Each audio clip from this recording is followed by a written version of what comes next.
Bonjour, je me présente, l'agent Alain Benoît du service de police de l'Assomption Saint-Sulpice. On entend parler dans les derniers mois d'une recrudescence de fraude, et plus particulièrement des nouvelles astuces que les fraudeurs ont mis sur pied pour arriver à leur fin. Leur cible de choix, ça serait nos aînés. Alors, je me suis questionné à savoir, est-ce que c'est fondé? Est-ce qu'ils sont si vulnérables que ça, nos aînés? Donc, j'ai été les rencontrer et faire un vox pop. Je les ai questionnés à savoir s'ils étaient sécuritaires alors qu'ils effectuaient des transactions courantes avec une carte bancaire. J'ai continué cette réflexion-là avec un groupe d'adolescents. Je leur ai posé la même série de questions. Et le résultat peut être surprenant parce que nos adolescents sont supposément être des full techno. Alors, on continue et on va aller voir le résultat. Bon visionnement. Est-ce que tu dirais que tu es prudente lorsque tu utilises une ou l'autre de tes cartes? Ben, j'essaye, là, mais c'est sûr que je sais pas toutes les fonctionnalités. Question, là. Est-ce que tu penses que tu es sécuritaire ou tu es prudente quand tu fais tes transactions? Ouais, ben oui, en général, je pense que oui. OK, là, c'est quelqu'un de prudente lorsque tu fais tes transactions? Je pense pas. En fait, je me pose pas trop de questions. Je suis Est-ce consciente. que tu dirais que tu es quelqu'un de prudent lorsque tu utilises ta carte? Oui, pour le moment, moi, je fais pas encore confiance à l'Internet et la technologie. Dirais-tu que tu es quelqu'un qui est prudent lorsque tu l'utilises? Je suis pas très informé là-dessus, mais j'achète. Dirais-tu que tu es quelqu'un de prudent lorsque tu les utilises? Je sais pas trop qu'est-ce qu'il faut faire de prudent, mais je dirais que... Tu fais tes transactions, c'est fait de façon sécuritaire? Ouais. Ouais. Mettons, quand tu fais ton NIP, est-ce que tu le caches tout le temps? Ou, Non. Puis, selon vous, là, est-ce que vous êtes une personne prudente lorsque vous faites vos transactions?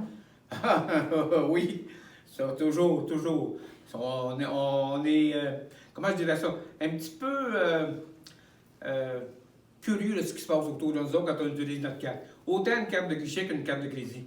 Parce qu'au niveau des marchés. Ou un truc à donner aux gens? Ouais, si je vois qu'il y a quelqu'un qui est près de moi ou qui essaie de voir ce qui se passe, j'essaie de me servir de mon corps pour servir d'obstacle pour pas qu'il voit lorsque je compose surtout mon NIP. Est-ce qu'un commerçant vous a déjà demandé aussi de prendre votre carte de guichet automatique pour la glisser lui-même dans le terminal? Ça vous est déjà arrivé une situation comme ça? Ça m'est déjà arrivé, mais je ne la donne pas. Oui. Puis parlant de la technologie sans contact, est-ce que selon toi c'est sécuritaire? Je crois que il y a des failles, c'est sûr, mais Ouais. Selon toi, est-ce que la technologie sans contact, c'est quelque chose, c'est un mode de paiement sécuritaire? Je dirais que oui, mais c'est juste un peu plus dangereux si jamais tu perds ta carte, j'ai l'impression, parce que ça peut se faire facilement. Fait que ce serait d'appeler rapidement ta banque si jamais tu te rends compte que tu as perdu ta carte. Oui. Est-ce que selon toi, c'est un mode de paiement sécuritaire? C'est un mode de paiement rapide, mais sécuritaire, j'en ai aucune idée. Est-ce que selon toi, le PayPass, c'est un mode de paiement sécuritaire? Je pense pas, parce que comme d'autant que c'est vraiment pratique, là, que tu peux vraiment faire ça plus rapidement. Mais en même temps, je pense que c'est beaucoup plus facile de faire de la fraude avec ça. Mettons qu'on trouve une carte de crédit par terre.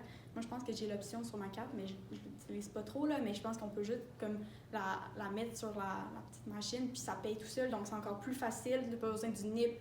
Puis, fait que je pense que c'est encore plus facile de faire la fraude à ce niveau-là.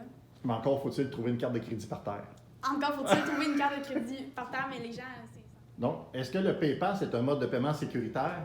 Ben, je pense que si c'est utilisé comme si fréquemment par plusieurs personnes, ça doit être quand même sécuritaire, mais je pense que c'est quand même un risque, là, un petit risque.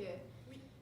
Est-ce que ça serait un mode de sécuritaire, le PayPass? Ben, c'est ça, j'ai entendu que ça serait pas super sécuritaire, mais...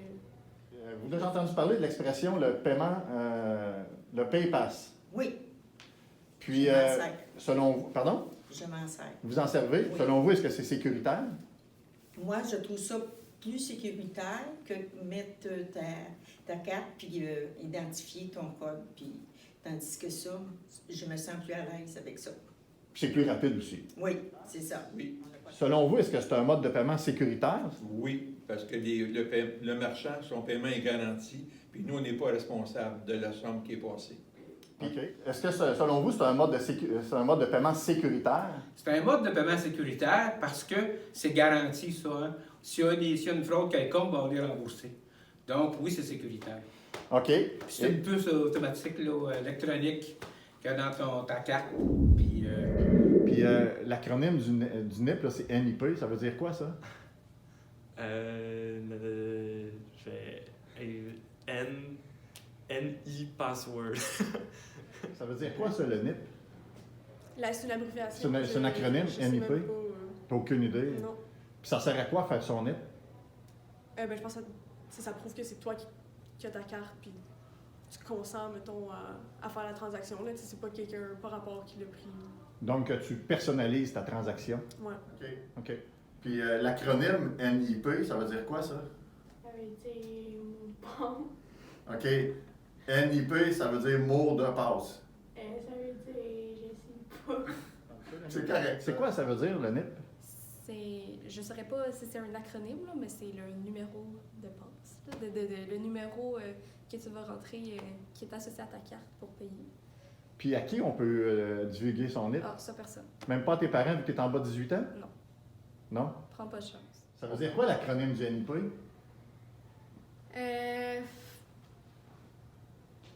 Bonne question. Je sais pas. Le NIP, vous avez déjà entendu cette Ah, expression-là? Oui. Ça veut dire quoi, ça, l'acronyme du NIP? Numéro d'identification personnelle. Puis à qui on peut le partager, son NIP? À personne. À personne? C'est personnel. Ben Ça oui, le dit. Ça le dit, c'est NIP, personnel. c'est personnel. Excellent. On serait tenté des fois de dire ah, je peux le donner à ma femme. Mais 2 minutes après, tu y penses, ça va vider mon compte. Non. Non. Et l'expression payer avec son téléphone intelligent, tu as déjà entendu ça? Oui, bien sûr. Ça veut dire quoi, ça? Ben, c'est, dans le fond, dans le téléphone intelligent, même dans les montres, il y a la même puce qu'on peut retrouver sur les cartes. Et puis, il y a notre numéro de carte. Puis ça permet la technologie sans contact. Donc, avec l'empreinte digitale ou notre face, bien sûr, c'est pensé avec le masque, on peut permettre de payer avec la technologie sans contact avec notre téléphone sur le terminal de paiement. OK. Est-ce que tu as déjà entendu l'expression payer avec un téléphone intelligent? Oui. Ça veut dire quoi, ça? Je pense que tu rentres ta carte de crédit dans ton cellulaire, puis ça marche un peu comme PayPass. Là. Tu colles dessus, puis ça marche. Tu présentes ton téléphone. Ouais, c'est ça. Puis vu qu'il est intelligent, il fait tout pour toi. Exactement. Tu n'as plus besoin de réfléchir. Non. OK. Payer avec son téléphone intelligent, ça te dit quelque chose? Ah oui, ben moi, j'ai pas ça, mais j'ai vu des gens qui rentraient leur carte, puis là, ben, ils passent devant la machine, puis là, c'est comme super technologique. Donc, selon toi, ça veut dire quoi l'expression payer avec son téléphone intelligent? Ben, payer sans savoir qu'est-ce que tu payes. Donc, tu achètes n'importe quoi. Ouais. OK. Mais une chance que le téléphone est intelligent, lui, il va te le dire que c'est pas n'importe quoi. Ouais. OK, c'est correct. C'est payer avec son téléphone intelligent. Oui, Vous avez déjà entendu ça? oui, beaucoup. En quoi ça consiste, au juste? Ben, c'est parce que vous avez un module sur votre téléphone intelligent, puis vous le passez un peu comme votre carte PayPass? Ouais. Le même principe, mais il faut avoir le téléphone intelligent. Moi, j'en ai un, mais je m'en sers pas de ça. Est-ce que vous savez ce que ça veut dire? Oui, c'est qu'avec le téléphone, au lieu d'avoir la carte, ta carte de guichet, Oui. c'est avec le téléphone qui met ça sur comment on l'appelle? Le terminal? Le terminal, c'est ça. C'est ça. payer avec son téléphone intelligent. Avez-vous déjà entendu parler de ça? Oui, j'ai déjà entendu parler de ça. J'ai déjà vu des gens aussi qui font ça. Puis en quoi ça consiste? Ben, c'est de prendre ton téléphone. Il est déjà été préprogrammé avec ta carte de crédit. Tu le passes simplement sur le bidule, le machin. Là, Le terminal qu'on Le appelle? terminal, c'est ça. Alors, à part le payer ses factures au guichet automatique, de quelle autre façon qu'on pourrait s'acquitter de ces frais-là? Je sais pas, avec la personne qui t'a envoyé la facture, je veux dire, directement, là, je pense. Mais selon toi, est-ce qu'il y a une autre façon de payer, mis à part le guichet automatique? Je pense qu'on peut le faire en ligne, là, selon ta banque, directement sur le site Internet. Là. De quelle autre manière qu'on pourrait payer une facture Et sans aller au guichet? En argent. En argent? Puis on va où quand on veut payer en argent? Une facture? Magasin. Au magasin. De quelle façon qu'on pourrait régler sa note? Je sais pas. Mais est-ce que vous connaissez un autre mode de paiement de ces factures, à part l'utilisation du guichet C'est automatique? ça. Des services qu'on a préautorisés qui passent à tous les mois. Après ça, il y a Internet, accéder pour payer les factures. Donc, vous utilisez l'application Accéder de Desjardins parce que Oui. vous êtes client chez Desjardins. C'est ça. Puis en plus, il y a certaines factures que Oui, vous vous avez déjà préautorisé à faire le paiement. Québec, On ne soucie même plus de ça, ça passe. C'est ça. Quel autre moyen qu'on pourrait payer ces factures? Ben, moi, je le fais en ligne, en tout cas. Depuis quelques temps, là, je fais toujours mes paiements en ligne. Tu peux les faire aussi par guichet.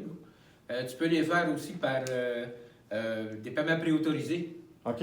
Mais moi, je le fais en ligne. Vous aimez ça? Ah, mon Dieu! Ça fait longtemps que vous utilisez ce mode de paiement-là? Non, c'est comique, hein? Ouais. J'étais un fervent... Vous étiez assidu au guichet automatique? Oui, exactement, par la banque. Puis quand il y a eu la pandémie, l'année passée, qu'on a commencé ça, là, cette maudite pandémie-là, Oui. c'était assez difficile de se rendre dans la caisse populaire, puis des attentes, c'était long. Donc, je me suis déniaisé, puis je suis allé sur le paiement en ligne.